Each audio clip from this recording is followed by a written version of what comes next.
What's going on, fellow A-Plusers? It is I, your host, as always, Adam Perez, back once again with a brand new review as we're going to go ahead and get into the newest official trailer for Obi-Wan Kenobi. That's right, ladies and gentlemen, the upcoming Star Wars Disney Plus series beginning May 27th. We wind up getting ourselves our second trailer here, this time our official trailer, which was kind of funny to me that the teaser trailer we got is actually a little bit longer than this official trailer, and this is the one that's usually supposed to kind of, throw in a little bit of storyline details, something for us to sink our teeth into to kind of get an idea as to where this series is definitely going to be going.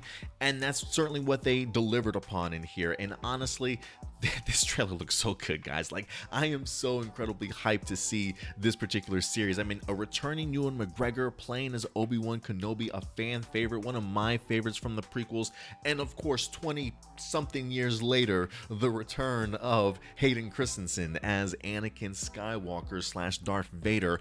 When you got these two heavy hitters in here, this is a very important series. And I love how the trailer kind of turned it into an event series, right? It said limited 6-part event series or something like that, to really let you know, like, it makes me feel like this is impactful, you know what I mean? And again, when you're dealing with these type of level characters and it impacts the timeline and canon and storylines and stuff, you gotta bring it. And so just the dialogue alone I find pretty enticing. This trailer really made me feel a lot of emotion just in the 1 minute and I think 26 seconds that we wind up getting out of it. So a really great trailer certainly put together, but by being able to pull those emotions out of me and some of the strong dialogue in here, I'm really kind of hoping that the script is pretty great.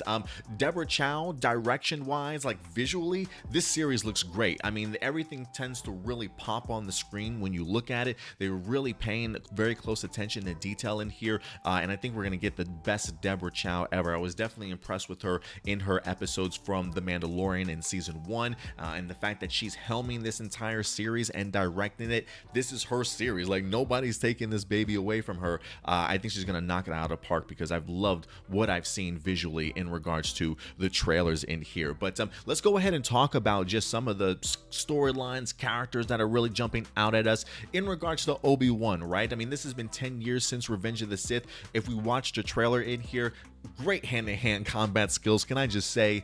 Just some of the quick glimpses that we've seen, whether he's being jumped in some dark alley or he's facing somebody on the sand dunes. I mean, just seeing his quick takedowns and stuff to see just what he's capable of when he doesn't necessarily have his lightsaber on hand, which is interesting because in this trailer we also see him use a blaster, and we certainly know how Obi-Wan feels about his blaster. So I kind of appreciate the fact of them throwing that in there. And then if anything, his voice definitely feels like it's changed for sure. Like he's changed it in order to maybe match or get a little bit closer to where Alec Guinness was from A New Hope, if you will. He's always really talked about wanting to not only pay homage to Alec and what certainly came before, but really doing his best to finally connect these pieces. And so I think the voice change is certainly that. I am curious if that's all of Ewan McGregor's performance or if they're like mixing it along with like Alex's tone or voice or something like that.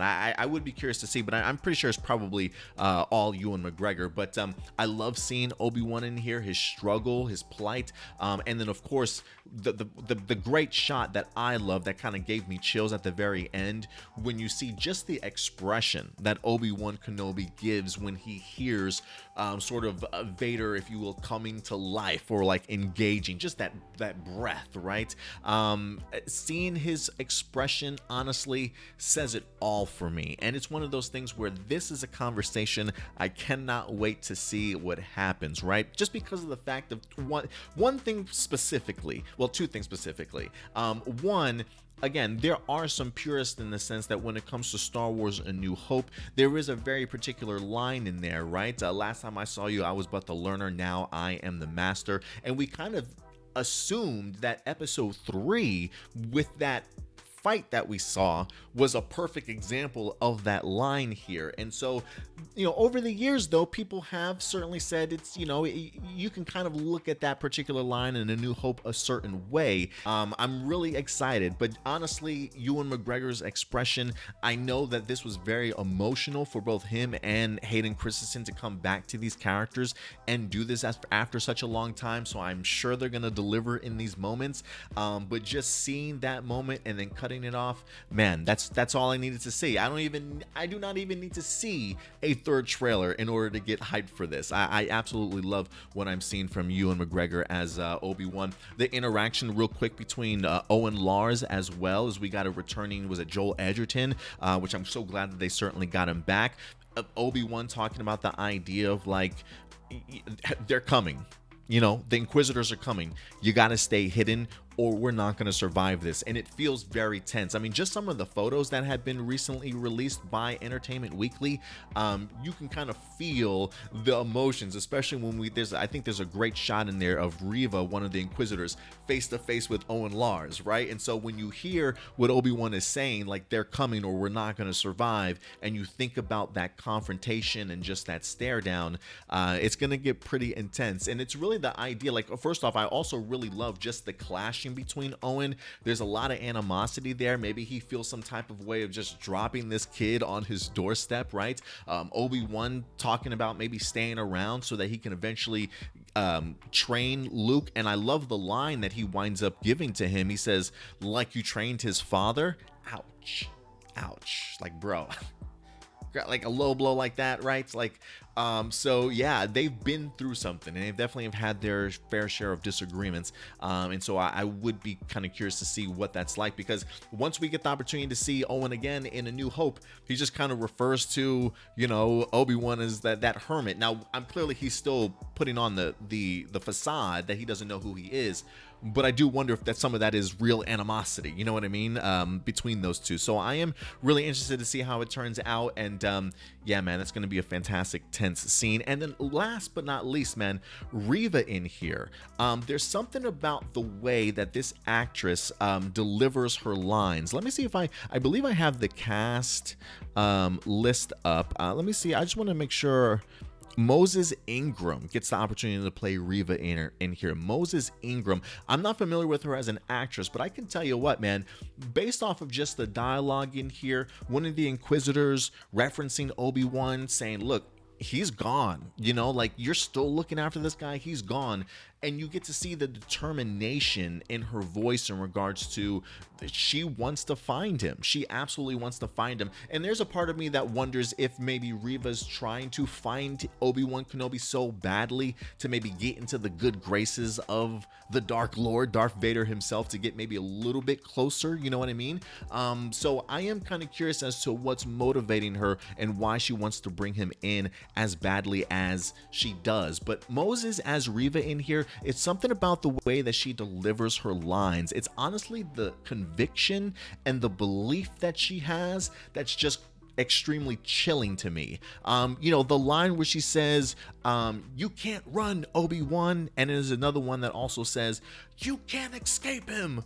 And like she really means it, and that is terrifying to me. Like, that is, while she's an Inquisitor, that's somebody that I can definitely see maybe even moving up to apprentice level, you know what I mean? And maybe that's what she's certainly intending to do. Maybe that's where her mind is to be next, and to be that right-hand person for Darth Vader. And maybe by proving to him that she can find and locate Obi-Wan and bring him in, maybe she will certainly be handsomely rewarded. I don't know what her motivations are, but there's a lot of conviction and belief behind what she says and how she says it that makes me think that there's something important she's certainly after.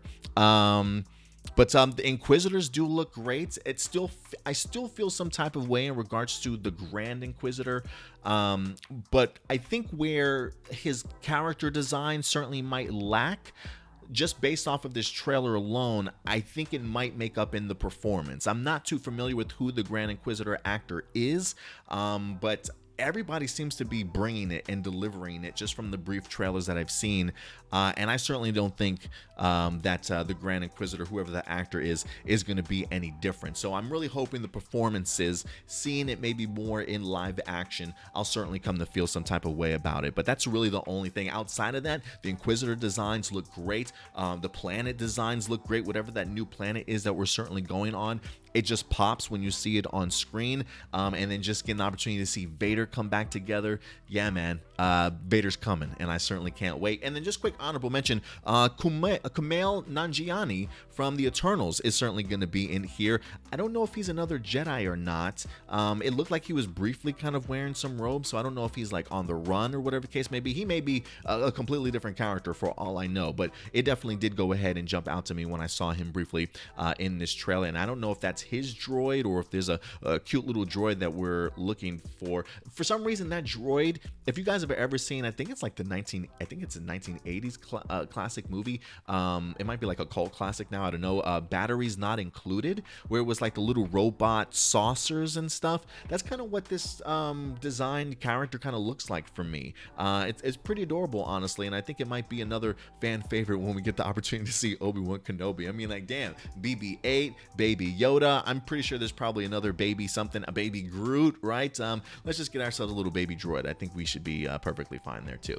But yeah, guys, other than that, love this official trailer. Only a minute and 26 seconds, but I'm talking for 15 minutes here. I have a lot to say, and I'm a huge Star Wars fan, so I love this shit. Bring it on, Disney. Please don't fail me. Other than that, guys, may the 4th be with you, even though I think we're going to be dropping this on Revenge of the 5th. But regardless, hope you enjoy your holiday, ladies and gentlemen. Until next time, do me a big favor. As always, take care of yourselves, take care of each other, and keep it A+. I'll talk to you guys later. Bye.